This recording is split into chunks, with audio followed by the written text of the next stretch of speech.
Okay, good morning YouTubers. Now I've set up my selfie stick here and I've orientated this bit of tube here with magnetic north. Okay, now the sun is out today, it is blue skies, but it's gone behind a cloud at the moment, so I'm going to have to be patient with this. As soon as Graham wants to make a video, of course, a big cloud blocks the sun out. I'm sure it'll move on, but it's mainly blue skies today. So we should be able to get our experiment in.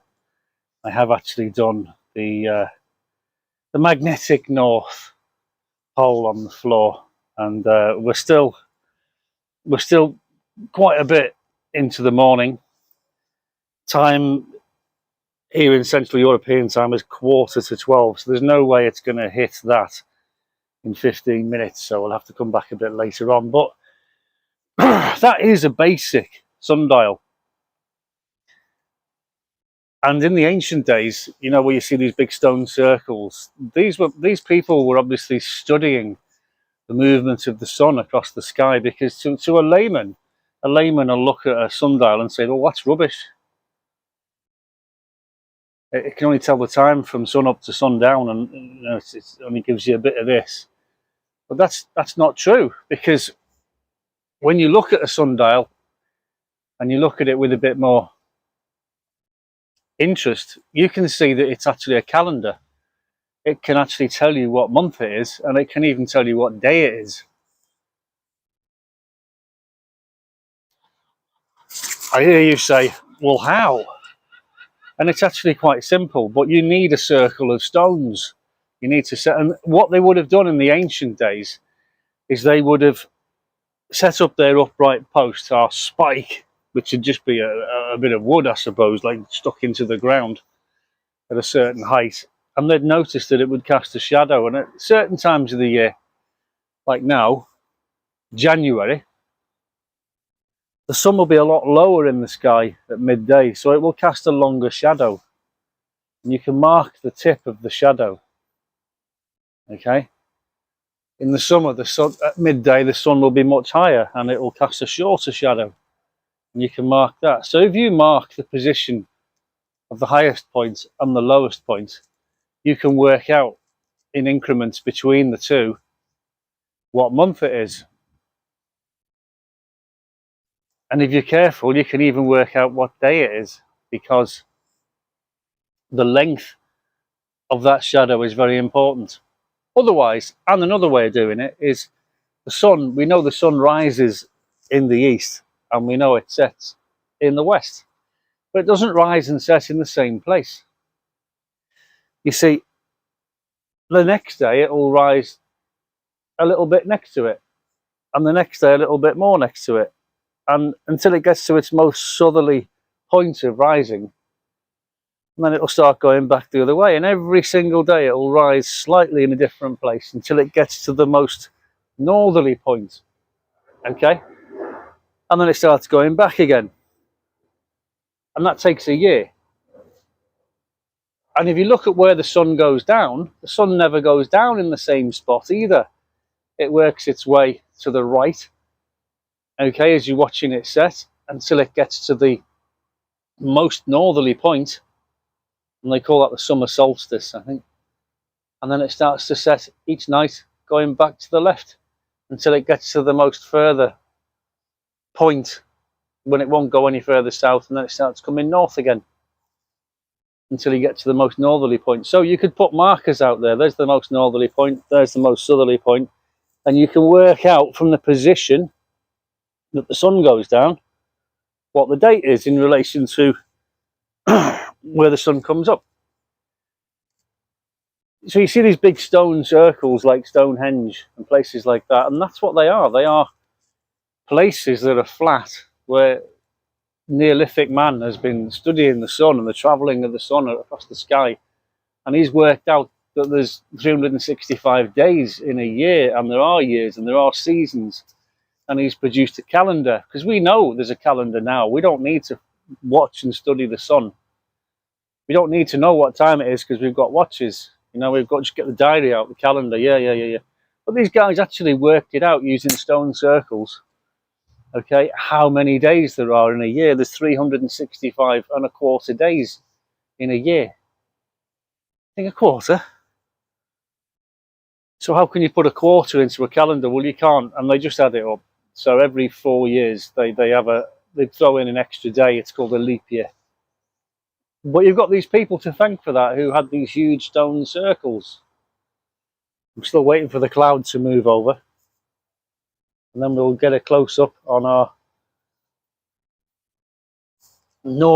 magnetic north line, and I'm going to call it magnetic north because it's just a rough bearing for us, because most people have got access to a compass and they know which way is north. But there's a thing called magnetic variation. So true north, that is not pointing to true north, that's pointing to magnetic north. Now if you're in somewhere like India or China, compass pretty much points north, true north. But the further east you get, or the further west, well, the further west you get in either direction, I suppose, until you come to somewhere like the east coast of Canada and the east coast of America, the magnetic variation is huge. I don't think it's 20 degrees, but it's not far off. So you mean your magnetic compass is pointing 20 degrees out, say.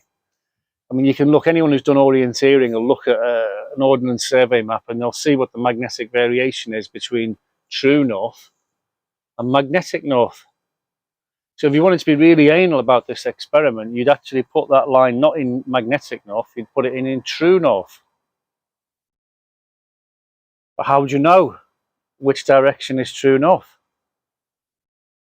Well, that's a very good question, and it's a question I can't answer. Well, you've got to wait until night time, because we've got to look at the stars to find that one out. Because the stars are full, the heavens are full of millions of stars, and we're only interested in one. And how to find it? That is the North Star, the pole star, or the zenith, as it's called. And that is the one star in the sky that doesn't move. The rest revolve around it. Well, they don't, actually, they don't move. It's the planet that's turning, but it looks like they're revolving around it. And I'll talk about the pole star in my next video. Today I'm talking about the sundial. Not just telling the time, but it's also a calendar. Okay, now we're coming up to midday now. This is Central European time. You can see I've got my watch, which is laid on the ground there, and the pole represents magnetic north. So I'll just zoom in on that a bit better. So I guess there'd be at least another hour to go, at least, before the sun is lined up with that pole. Now, another example is the garden wall there that you see behind me. It's facing south, and the sun will cast a shadow along the top of that wall, and it'll be right over here in the winter, and it'll be right further up that way towards the garden wall in the summer when the sun's higher. So just the position of the shadow on the ground will tell you what time of year it is. Just at a glance you can look, and you can put, obviously it'll come this way and then it'll go back that way, so it could be 1 of 2 months, couldn't it, in the year? It's either going or it's coming, so you need other ways of fixing it.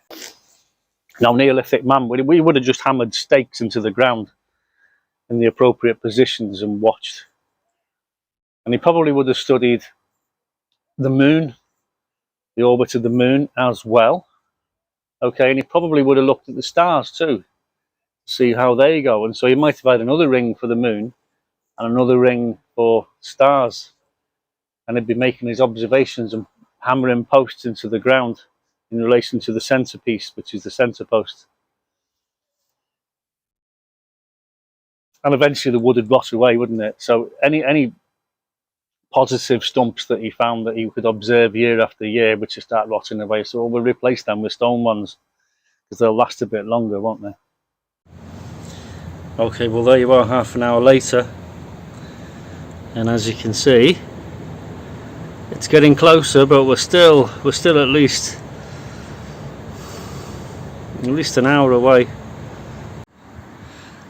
Okay, so with a bit of cloud cover, we've got no shadow. Now, if you're trying to do this in the UK, where there's lots of cloud cover a lot of the time, it would take years and years to get the readings that you need and the positions that you need. In Spain, we have about 300 days a year of sunshine. Okay, but it's not the same in the UK, so it'd be very difficult, in fact, to get these calculations, and it would take a long time. So there's a lot of work and a lot of effort has gone in to producing the calendar.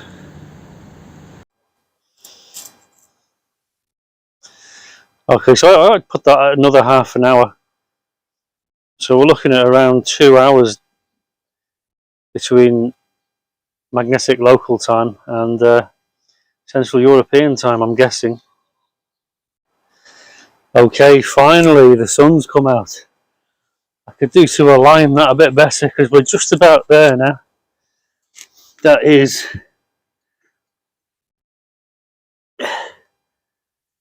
so it's 2 o'clock Central European time. Okay, we've got our shadow there. So Central European time is 2 hours ahead of local time, where we are today. I didn't think I'd actually get that because the cloud cover has been horrendous. It's been really difficult for me. So you can see how difficult it is for people to collect this kind of data. And doing stone circles would take years and years because of cloud cover, and you're unable to get the data that you require.